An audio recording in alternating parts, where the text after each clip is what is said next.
नया कानून आने के बाद क्या कब्जा कानून ख़त्म हो जाएगा? आइए आज की इसी वीडियो के टॉपिक पर हम बात करेंगे कि कब्जा कानून आखिर क्या होता है। जैसे कि नया कानून आया है, इसमें क्या प्रावधान है कि आप कब्जा कर सकते हैं और कब्जा करने वालों के खिलाफ किस प्रकार की कार्रवाई होगी।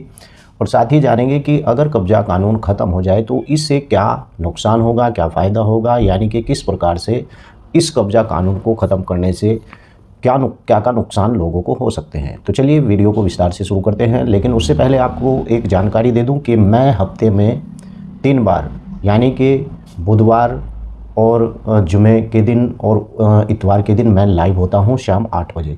आप इन समय में आकर मुझे लाइव भी बात कर सकते हैं। तो चलिए वीडियो को विस्तार से शुरू करते हैं। नया कानून आने के बाद ज़मीन कब्जा यानी कि कब्जा कानून में कई बदलाव हो सकते हैं। जी हाँ, बिल्कुल।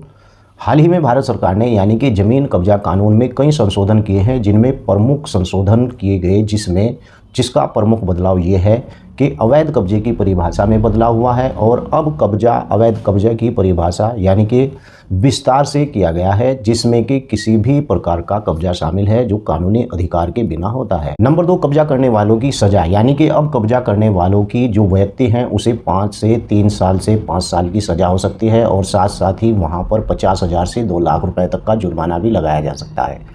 नंबर 3 बात यह है अवैध कब्जे को लेकर के कब्जा खाली कराने की प्रक्रिया। अब कब्जा खाली कराने की प्रक्रिया को सरल और भी सरल बनाया गया है इस नए कानून के अंदर, जिसमें यानी कि कब्जा करने वाले व्यक्ति को 15 दिन के भीतर कब्जा खाली करने का आदेश दिया जा सकता है। पहले क्या होता था कि कब्जा अगर किसी ने कर लिया तो उस कब्जे को छुड़ाने के लिए व्यक्ति न्यायालयों के चक्कर काटता फिरता था, लेकिन बाद में 10 या 20 सालों के बाद उसका जाकर वहाँ से कब्जा हटता था। उसके बीच फिर भी बहुत सी अड़चनें यानी कब्जे को लेकर आती रहती थी, लेकिन अब नए कानून के मुताबिक 15 दिनों को यानी कि कब्जा कानून को बहुत ही सरल बना दिया गया है और 15 दिन के अंदर अंदर यानी कि आपका कब्जा खाली करने का आदेश भी हो सकता है। और आपको बता दूं कि सार्वजनिक संपत्ति की सुरक्षा, ये सार्वजनिक संपत्ति क्या होती है आपको बता दूं। जैसे कि आप ग्राम पंचायत में रहते हैं और ग्राम पंचायत के अंदर इस प्रकार की बहुत सी ज़मीनें होती है, जैसे खलिहान की ज़मीन हुई, चरागाह की ज़मीन हुई, श्रेणी 6-2 की ज़मीन हुई और खाद के गड्ढे की ज़मीन हुई, कब्रिस्तान, मरघट, इस प्रकार की और शमशान, जो इस प्रकार की भूमियां हैं जो गांव के अंदर पड़ी हुई हैं या गांव के बाहर पड़ी हुई हैं, उन्हें सार्वजनिक उपयोग की भूमि बोला जाता है। और इस प्रकार की जो सार्वजनिक उपयोग की जो भूमि होती है यानी कि सार्वजनिक उपयोग की भूमि की सुरक्षा के लिए इस कानून में भी पहल की गई है, इस प्रकार से कि अब सार्वजनिक संपत्ति सुरक्षा के लिए विशेष प्रावधान किया गया है इस नए कानून में। और सार्वजनिक संपत्ति अवैध कब्जा करने वालों के सजा दी जा सकती है नए कानून के मुताबिक। इन बदलाव के ज़मीन कब्जा कानून के कई सुधार हुए हैं और कब्जा करने वाले व्यक्तियों के खिलाफ कार्रवाई करने में बहुत ज़्यादा मदद मिलेगी।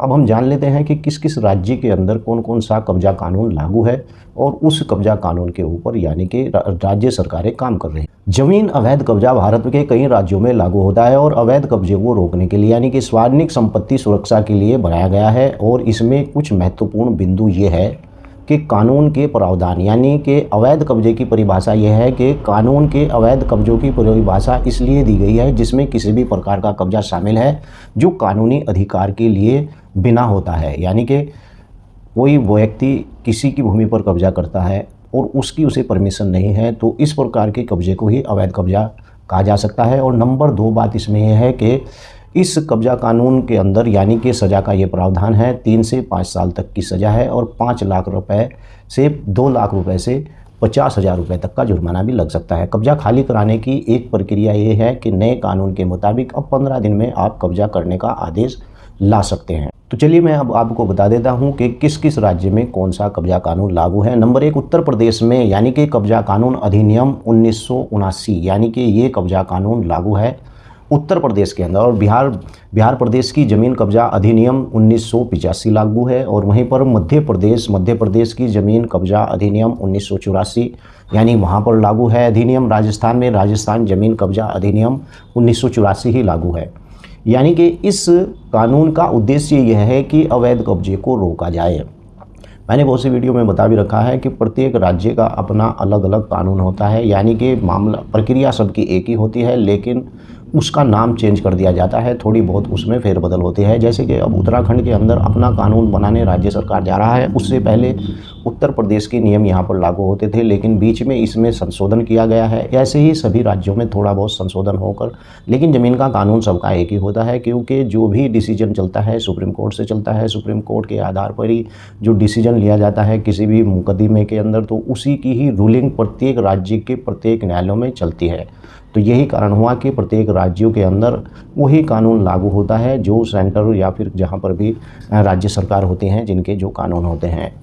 अब इन कानूनों को लगाने का मतलब ये है कि जैसे मैंने उत्तर प्रदेश, बिहार, राजस्थान के अंदर बताया, ये कब्जा कानून वहाँ पर लागू है। इस कानून का उद्देश्य केवल यही है लगाने का कि वहाँ से लोगों की जो ज़मीनें हैं और जो अवैध कब्जाधारी हैं उस पर रोक लगाई जा सके, स्वायत्त संपत्ति पर उसकी सुरक्षा की जा सके और ज़मीन मालिकों की जो अधिकारों की रक्षा की जा सके और ज़मीन विवादों से निपटारा किया जा सकते। इस कानून का लगने का मतलब ही यही होता है। अब बात कर लेते हैं कि कब्जा कानून यानी ख़त्म होता है तो इसका अर्थ यानी कि इसका अर्थ क्या है, और अब अवैध कब्जा वाले व्यक्तियों के खिलाफ मुकदमा कार्रवाई करने की प्रक्रिया का बदलाव होगा।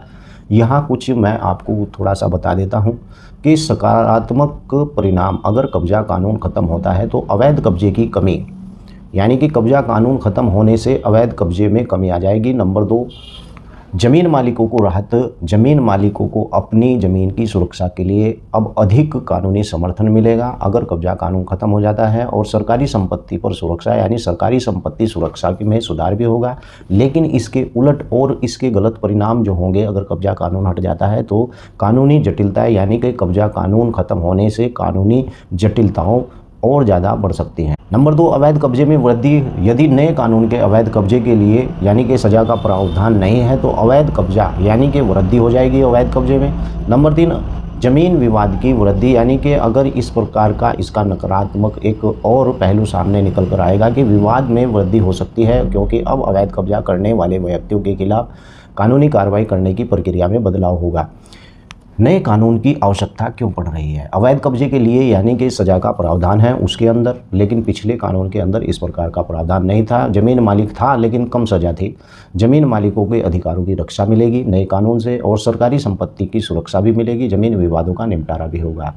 तो इस प्रकार से कि इस पे ध्यान रखने वाली यह महत्वपूर्ण बात है कि कब्जा कानून ख़त्म होने का परिणाम राज्य और केंद्र सरकार के नए कानूनों पर ही निर्भर करता है।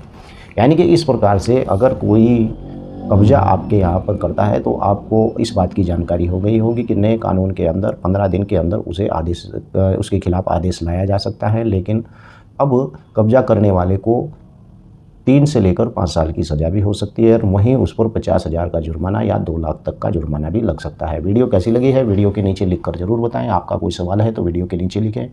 चैनल पर अगर पहली बार आए तो चैनल को सब्सक्राइब कर दें। जय हिंद, जय भारत, खुदा हाफिज़।